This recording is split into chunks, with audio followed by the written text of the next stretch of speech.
friends to Common Ground Conversation. I'm Dr. JoNeil Conley, and I'm with my dear friend, Dr. Bonnie Nussbaum. Hi, everybody. And over the And we've last just year, been yakking before we even turned the camera on, and all this good stuff we talked about, and now we have to try to recreate it for all of you. we got to think it. And Bonnie and I passed our year of doing this a while ago. And it started out, for those of you who haven't, you can go back and listen because we've got some really good stuff there. But we started out at the height of the election season and some of the stuff that was going on. And I believe this, and I don't believe this, and you're this, and I'm this, and all this. And Oh, the Bonnie name calling and the name split. calling Ugh. and we Yeah. both have different views, but we have a lot more to common than that. And when we were talking about it between ourselves, we each had family members and family because Thanksgiving was coming up and people were like, Yes. I'm not going to Thanksgiving with Uncle Albert. He's going to talk about Yeah. Pass and the so damn mashed potatoes. yes. And so we started really on a higher level, but this particular topic is probably going to be real personal and real down to level to the individual of what's going on with you. And don't be surprised if you feel your toes curling in your shoes as we're talking about some of the experiences we've been having, because we believe that most of us have been having these experiences. Yeah. And I'm just finishing my book about bullying. Yay, I'll let everybody know what comes out. But in it, I talked about the fact that I studied bullying, I researched bullying, I did all that, and it still found me. Because it isn't like if you become a pro at this, it's never going to happen again. And that's, I think, Right. the one of the points we want to make is that Benny and I could sit down every day and have this conversation about something that's going on and that in the world and ourselves. Good Lord, I got up this morning and go, Mother of God, we're at war again. I mean, I just was Mhm. like, I can't do this kind of a thing. Yep. But La la la la la. yeah. Yeah. Yeah. And so we started I was telling Bonnie about some of the things that have been going on in my life and how it can get as granular as the person you sleep with or the person you love or the person Mhm. closest with you. And sometimes those are harder conversations to have. Yes. So, what we want to talk about today is those difficult conversations that most of us tend to avoid, especially if they're going to make us feel vulnerable or bad or wrong, and how we really are not doing ourselves any justice by avoiding those conversations, especially with the people we love the most. Or the other person. And I gave Bonnie a conversation. My husband has had an awful work experience, got treated badly by his company, blah, blah, blah, blah, all the things. But it changed drastically our income and our life and all of those kind of things. And I'd been keeping a secret from him. I had been having some debt that I hadn't shared with him that I had incurred in the coaching practice and all of that. And that over the course of time, I've realized that was a trauma response of not feeling good enough and all those kind of things. But One I more really class, one more class, one more one more. class. Yeah. But you got it. Another thousand adds up, adds up. And so I've known for a few weeks that this was the difficult conversation we had to have. And I spent time preparing for it. I mean, I dreaded it. I didn't want to do it, all the things. But I really used my logic, my other side of my brain to get all the information, all my ducks in a row, so that when I had the conversation, it was facts, not emotion. And that took me some time to get to. Well, then over the weekend, there were some other things that happened, and it was like today's the day. And I knew that voice, that little voice was saying you need to have the conversation.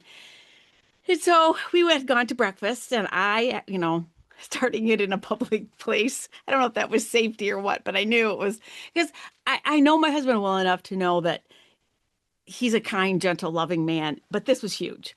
And so I started the conversation about I need help. I've done these things. I did this thing. And his exact words to me is, I know you've been carrying this for a long time and we can fix this.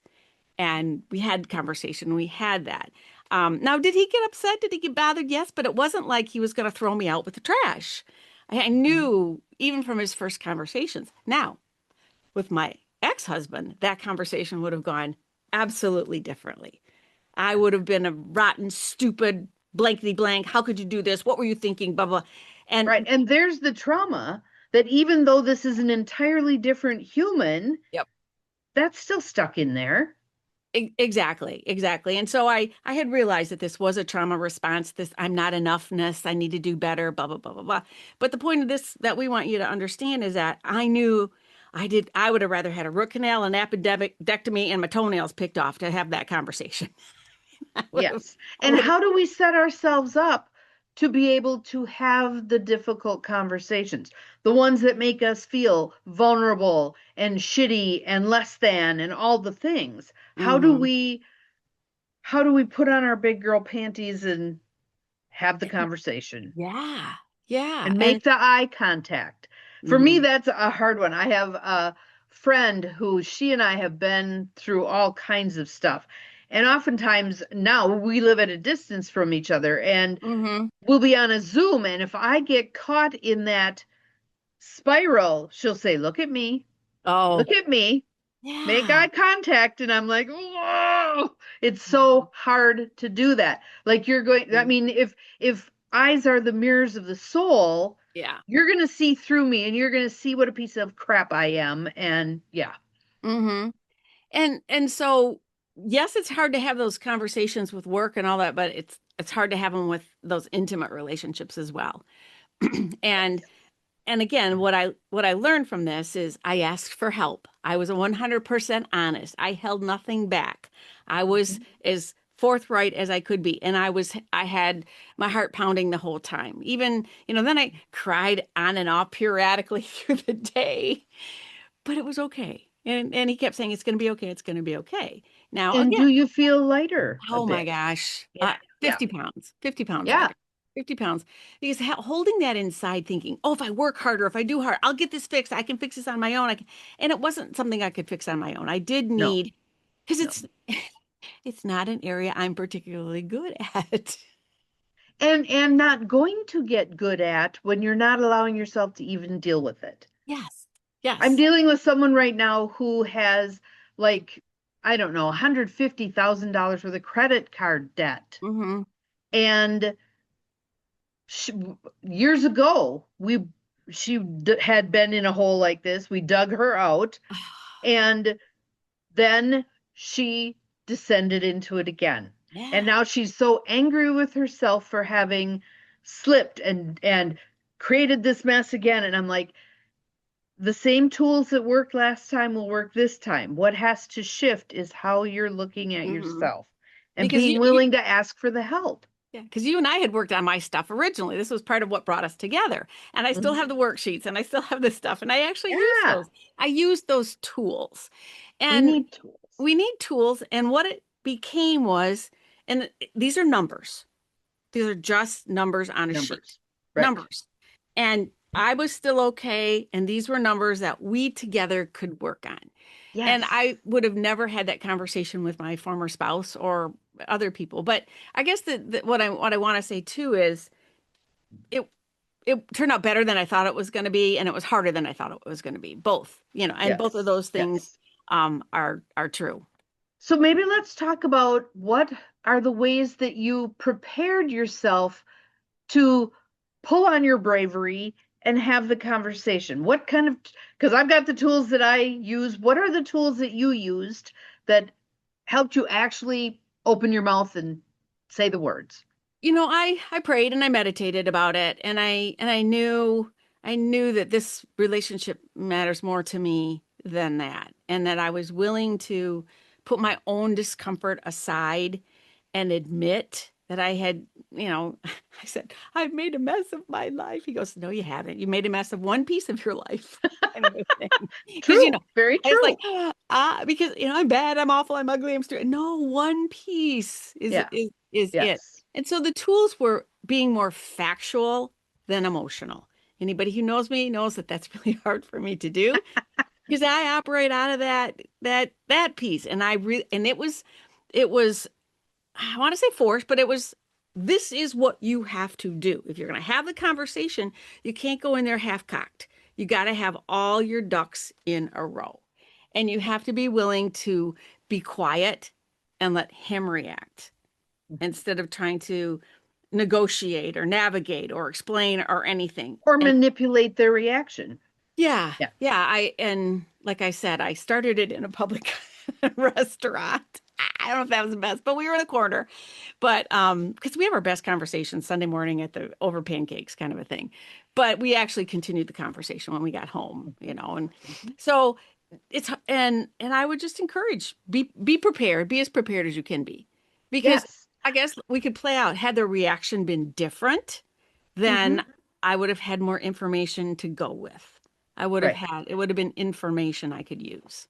Yes. I also think if you know your person and you know that the reaction is not likely to be great, Hmm. I think it oftentimes can be very helpful to lead with what you hope to have happen. So I have something I need to talk to you about. I'm really hoping that you can offer me some grace as I talk about this difficult, painful thing.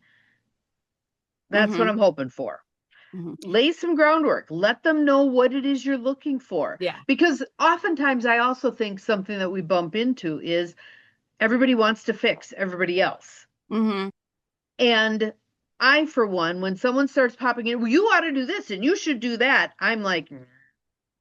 so sometimes I will lead with, and now my family has caught on to this and they'll do the same thing. I want to tell you this. I don't want you to fix it. Yeah. I say, do you want me to hear or do you want me to help? Those are my two. Perfect. When Yeah. somebody comes to me, I can hear or I can help. You got to let me know Yes. ahead of time, because I'm going to use different sides of my brain or different parts of my brain Yes. in those Different tools. Yeah. conversations.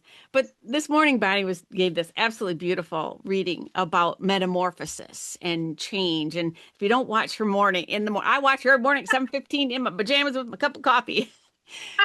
But and it's available to folks throughout the day. It's on your Yeah. YouTube channel, it's on your face. Right. But And I'll just tell you what it's called. It's actually a guest post that someone did on Chip Conley's.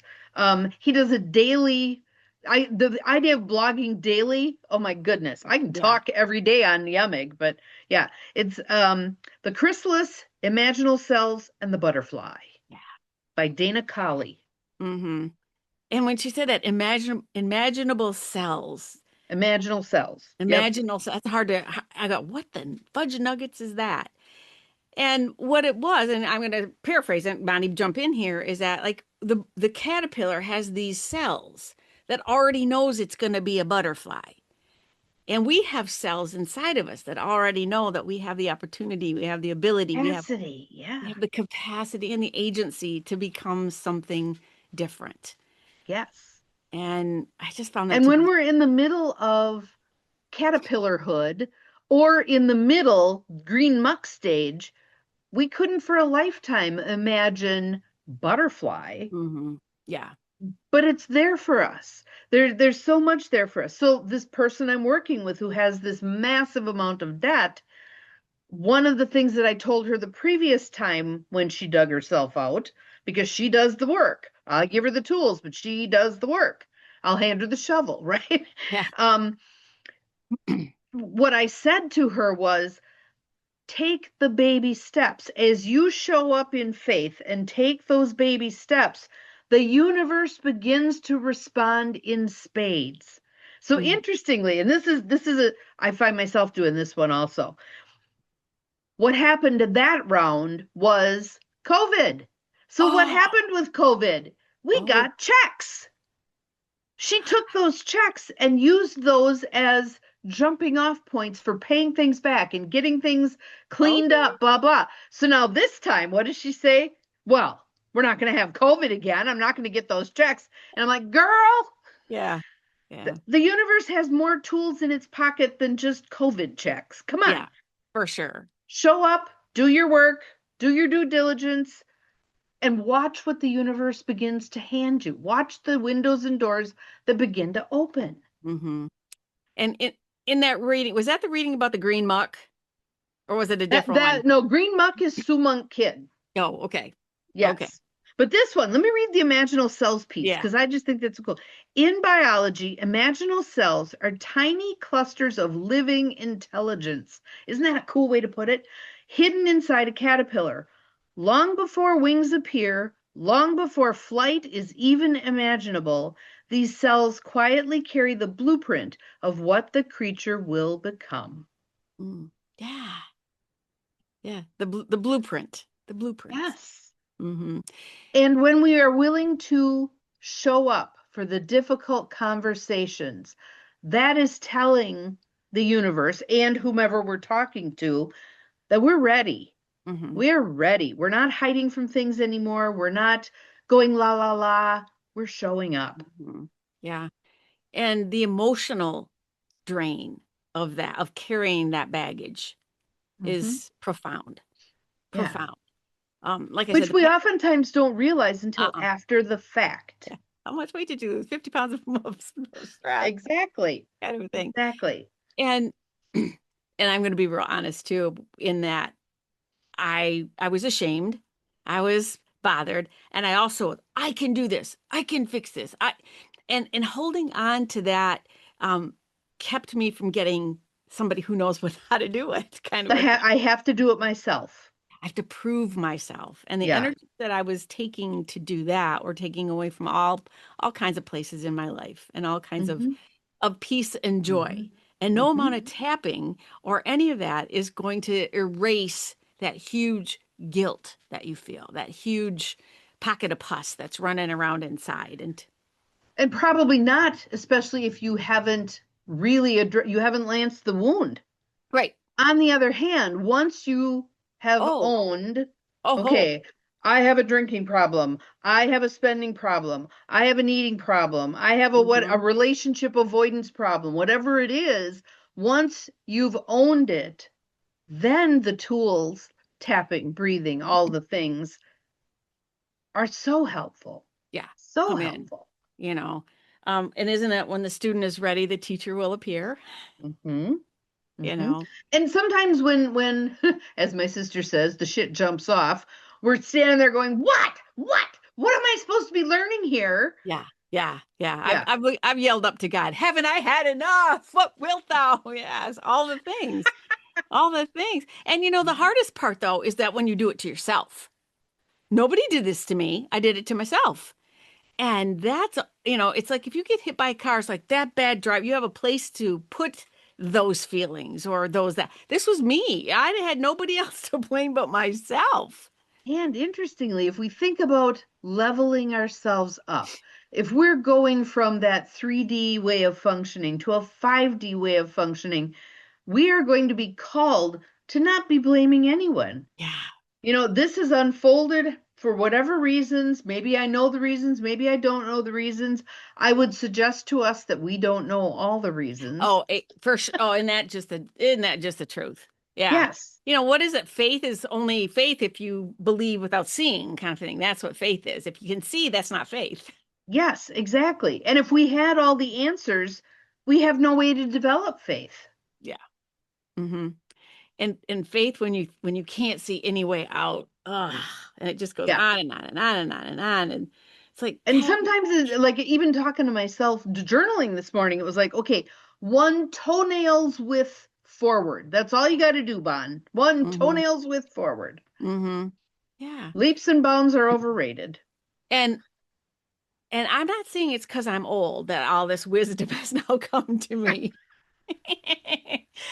But I didn't have wisdom when I was younger. I mean, I had some, but I didn't have the level of wisdom that I have now in terms of being able to say, it depends. If this is gonna be, I don't know, it depends. It kind of, yeah, maybe. Things are not as black and white as we think they are. No, and how much of that wisdom actually came from stumbling, falling, banging your head against the wall, the Yeah, mistakes? yeah. We really, really, really should welcome Mm-hmm. mistakes because they Mm-hmm. teach us so much more than successes do. They do. They do. Yeah. So this conversation has been about having some of those dicey conversations that do matter. I mean, this really mattered in my life. It mattered in our marriage. It mattered in our all the things. And Hmm. I put it off and put it off, put it off, put it off, put it off. Now, the dear Lord shoved my hand when pushed my hand when Bob's job situation changed in such a way. I mean, because I kept thinking, I can do this, I can do this, and all of a sudden, no, I don't have to. No, it has to be now. I have to have this conversation now. Hmm. And I And still, that's a gift. That was a yeah, gift. Yeah. yeah, for sure, for sure. So, my lesson, my lesson is do the preparation, then do it. Just, but Yeah. I don't say go into it unprepared. I say if you're going to have one of them dicey conversations, like in my case, just be as prepared as I could and have the information and the knowledge because I knew this was going to be a numbers kind of a thing. Um, and also be And yeah, and and be ready for whatever, what are you most afraid of? And then yes. prepare for that. Hmm. Prepare for that. And then let loose of the outcome. Mm-hmm. And that's huge for me, the control freak that I am, wanting to have control. And this was not anything I couldn't control his reaction. I couldn't control the response. I was very blessed at how the response was. It was marvelous and wonderful and soothing and loving and kind and all the things and firm Mm-hmm. and firm kind of a thing. Because I did go in asking for help. If you ask for, and I do need help. If I ask for his help, I got to be willing. That doesn't mean he stripped me of my agency because are definitely doing this together. But Mm-hmm. he's better at it than I am. So And that's if you're asking for ideas, allow them to generate ideas. mm-hmm, mm-hmm, yeah. You still get to decide, well, yes, this, and I don't know about that one, and whatever. Keep the Hmm. conversation going. So the common ground in all of this is both of us love each other very much and I want our marriage to succeed. That's our common ground. That we were both Mm-hmm. committed to that. And I Mm-hmm. think, that was never in question. I did have a moment like, God, he's gonna divorce me over this. And I knew that wasn't gonna happen. But you do have those Yeah, worst the sky is falling worst case moments. scenarios. But I think Mm-hmm. figured out what that common ground was. And the Mm-hmm. common ground was having a healthy dialogue, healthy finances, healthy relationship. And today I'm Yes. incredibly happy. Awesome. So, what we want to have you thinking about is, what are the things about which I've been less than honest? Am I carrying 50 pounds of weight that really I don't need to be carrying? What are the difficult conversations that I have not been willing to Mhm. have? And you want to think them through. There may be some things where you decide, yeah, this thing is left better unsaid. If it's challenging your boss on something or whatever, you may decide Sure. this, the ick is not worth the wow. Right. So yeah. Mm-hmm. Mm-hmm. But we appreciate those of you who have followed us and subscribed to our channel. And Bonnie has a morning Yemig or early Yep, your morning and your early morning intuitive guidance, and I'm on Facebook, LinkedIn, YouTube. YouTube, and I'm And I'm working on I'm working on a couple other platforms that aren't playing nice with the software, but yes. yeah. Yeah. But again, learning something new. I think that's the other Yes. piece of this. I'm being the old dog. I'm learning new tricks. Absolutely. Absolutely. And again, what being old means you're either stuck or you're not, or you're willing, because we know people that are like, it's the only way we've ever done it. That's how we're Yep. doing it. Or And there are ah, people who are in that third phase of their life that are vibrant and curious and joyful and mhm. all the Well, that things. that was the end part of that reading that you did today about the Hmm. this. It's not what is the community called a MIC, some kind of a. Oh, MEA, Modern Elder Academy. And it was people living in a intentional community and enjoying and actually maximizing their senior years, Yes. maximizing them in a way that they had found a place of commonality and found a group and found all And of that. vibrant people who, yes, were, Yeah. yeah. There was a part in here that was just really cool. Just kind of as an ending point. I think this would be Hmm. cool. And it was talking about the coming together. Individually, they may feel tentative and uncertain. Collectively, they become catalytic. I just Yeah. thought that was awesome. What a way to put it. So Hmm. that's what we're hoping to help all of us do with these common ground conversations. Make those relationships Yes. catalytic. Love that word. Love that Yeah. word. My dad worked in the transmission plant at Buick, and we know all about catalytic converters. Yes, Kind of thing. absolutely. Again, join us again. We try to do these about every couple weeks, and if you have any topics you want us to discuss, let us know. We're Yeah. Put them we're in the pretty open feed. to tackle just about anything, I think. Well, and interestingly, typically when we do this, it's whatever's going on right at the moment. That's what we're Yes. talking about. Yeah. So, yeah, Yeah. we're open to whatever you'd like to hear us talk about. So So, subscribe, follow, and we'll see you in a couple weeks. Thanks for tuning in. Bye, everybody.